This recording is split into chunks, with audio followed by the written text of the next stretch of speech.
जय श्री श्याम दोस्तों, राधे राधे। आज के वीडियो में आप सबके साथ शेयर कर रही हूँ कार्तिक का जो स्नान है वो कब से प्रारंभ हो रहा है। इसके साथ ही साथ माता तुलसी को हम सिंदूर लगा सकते हैं या नहीं, ठंडे पानी से जो स्नान है वो हम कर सकते हैं या नहीं कर सकते हैं।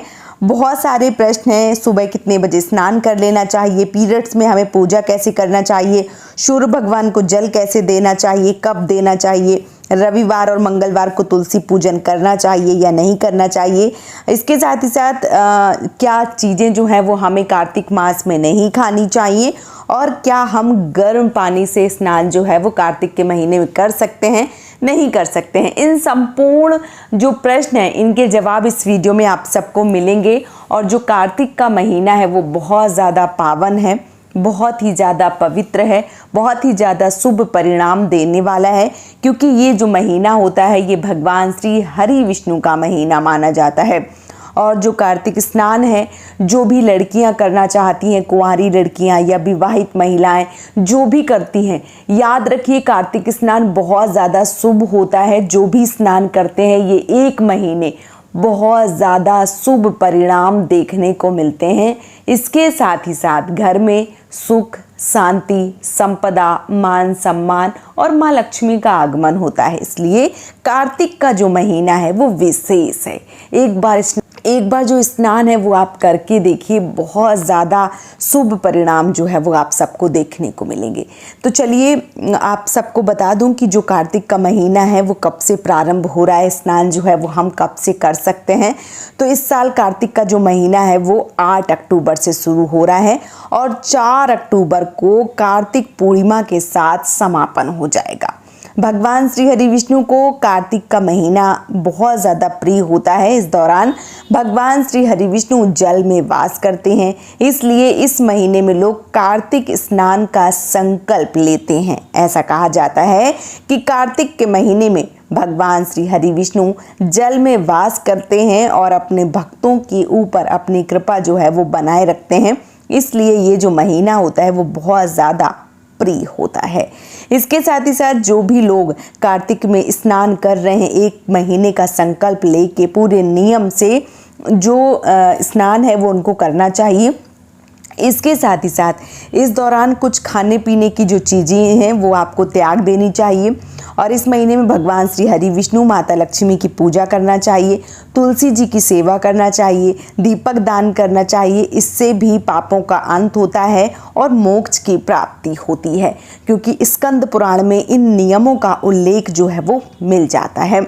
जो लोग कार्तिक माह में स्नान के जो नियम हैं उनका पालन करते हैं तो उनको क्या नहीं खाना चाहिए, सबसे पहले मैं इस पे बात कर लेती हूँ।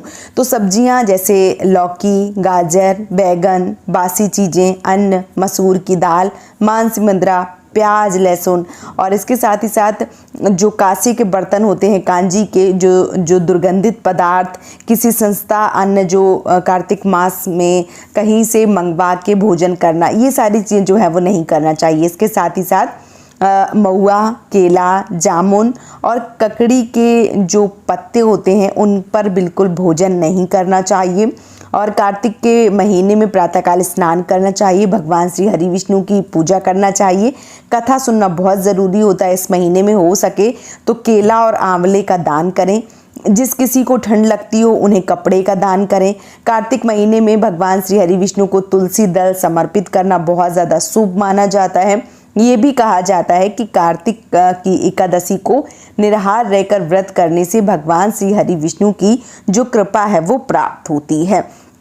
अब मैं कुछ बहनों के प्रश्न जो है वो ले लेती हूँ कि कार्तिक के महीने में किस प्रकार से आपको पूजा पाठ जो है वो करना चाहिए। अब आइए आप सभी के कुछ प्रश्नों का जवाब जो है वो मैं आप सबको दे देती हूँ।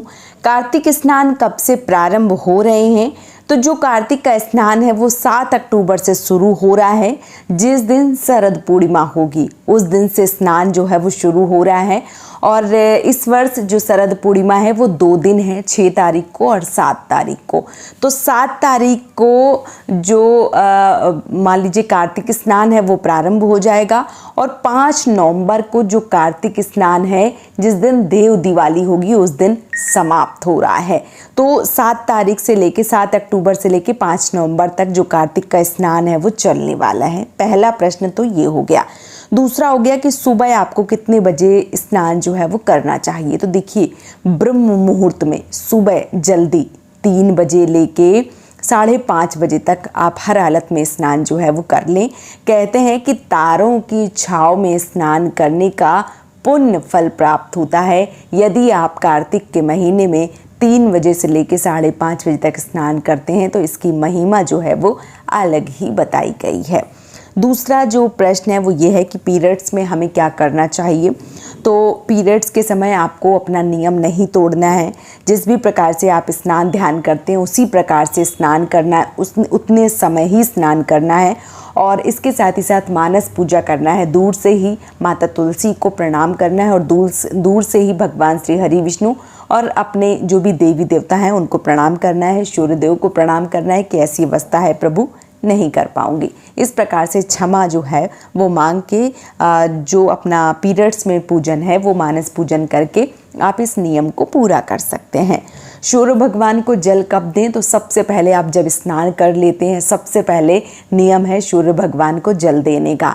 सूर्य भगवान आपको दिख रहे हैं या नहीं दिख रहे हैं, उनके नाम से 1 लोटा जल जो है वो सर्वप्रथम आपको निकाल देना चाहिए। उसके बाद अन्य जो भी पूजा पाठ है, चाहे वो तुलसी जी की पूजा हो गई या अपने घर के मंदिर में हो गई पूजा, जो भी आप कर रहे हैं इसके बाद ही कर सकते हैं। इसके साथ ही साथ रविवार मंगलवार को तुलसी जी की पूजा करें या ना करें। तो देखिए, अगर दूर से आप पूजा कर रहे हैं तो बिल्कुल कर सकते हैं। दूर से आप दीपदान कर सकते हैं, दूर से आप प्रणाम कर सकते हैं और दूर से ही जो तुलसी माता की पूजा है वो कर सकते हैं रविवार वाले दिन और मंगलवार वाले दिन। लेकिन मैं जो छूने की बात है वो बिल्कुल नहीं बोलूँगी कि नहीं आप छुएं। दूर से आप पूजा पाठ जो है वो कर सकती हैं, ठीक है। इसके साथ ही साथ तुलसी जी को सिंदूर जो है वो लगाना चाहिए या नहीं लगाना चाहिए। तो ऐसा माना जाता है कि जो कुंवारी तुलसी हैं, अभी छोटी तुलसी हैं, उनकी 1 महीने तक पूजन अर्चन की जाती है, सिंदूर नहीं लगाया जाता है। फिर जब देव उठनी एकादशी आती है, जब माता तुलसी का विवाह किया जाता है, उस दिन माता को जो सिंदूर है वो समर्पित किया जाता है।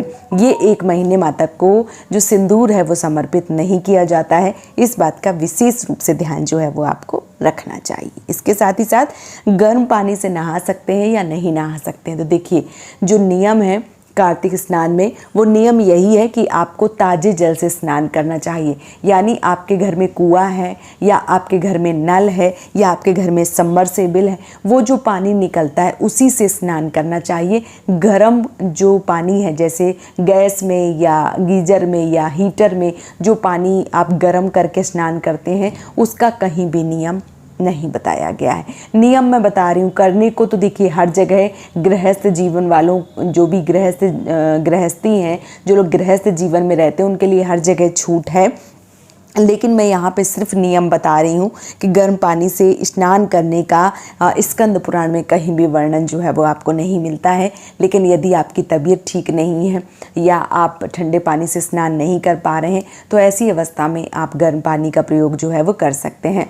और अगर पूरा लाभ प्राप्त करना चाहते हैं तो सुबह सुबह मोटर या हैंड पंप है आपके पास, जो भी है वो चला के स्नान कीजिए।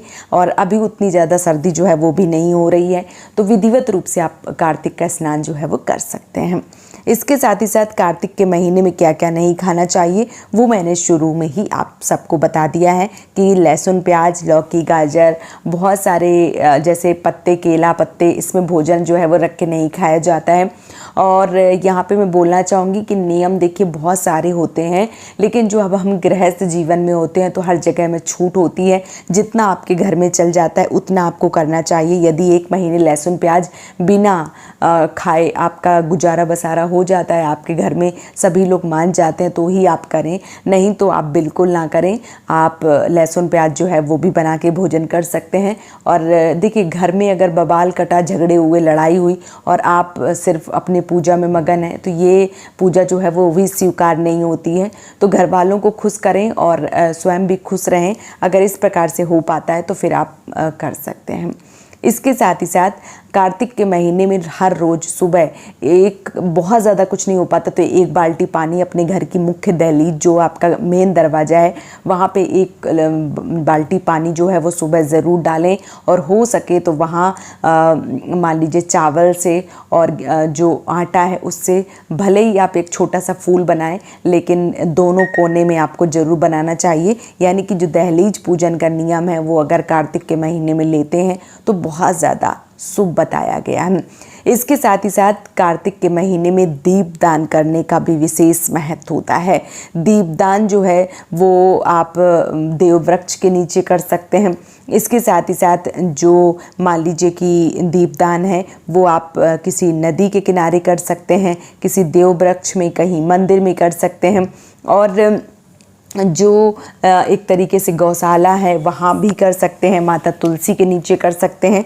तो कई जगह हैं जहाँ पे आप दीपदान करके कार्तिक के महीने का पुण्य प्राप्त जो है वो पुण्य फल जो है वो प्राप्त कर सकते हैं।